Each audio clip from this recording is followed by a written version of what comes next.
স্বপ্নটা ছিল অনেক দিনের।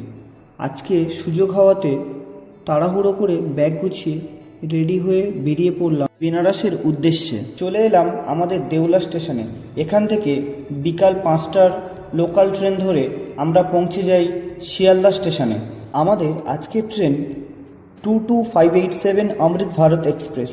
ট্রেনের সামনে দাঁড়িয়ে কয়েকটা ল্যাদামার্কা ফটো তুলে ট্রেনে উঠে পড়লাম। যেহেতু ট্রেনটা নতুন তাই বেশ পরিষ্কার পরিচ্ছন্ন।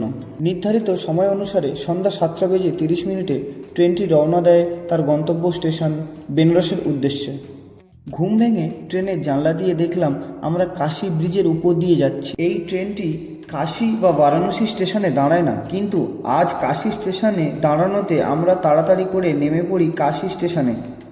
স্টেশন থেকে একটা অটো নিয়ে চলে আসি গদুলিয়া চক। কাশী স্টেশন থেকে গদুলিয়া চকের দূরত্ব 4 কিলোমিটার। অটোতে আমাদের ভাড়া নিয়েছিল 100 টাকা।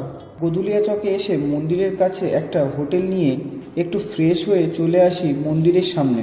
12টি জ্যোতির্লিঙ্গের একটা শ্রেষ্ঠ জ্যোতির্লিঙ্গ কাশী বিশ্বনাথ। এখানে আসতে পেরে জীবনের একটা বড় স্বপ্ন পূরণ হলো আজ। হর হর মহাদেব।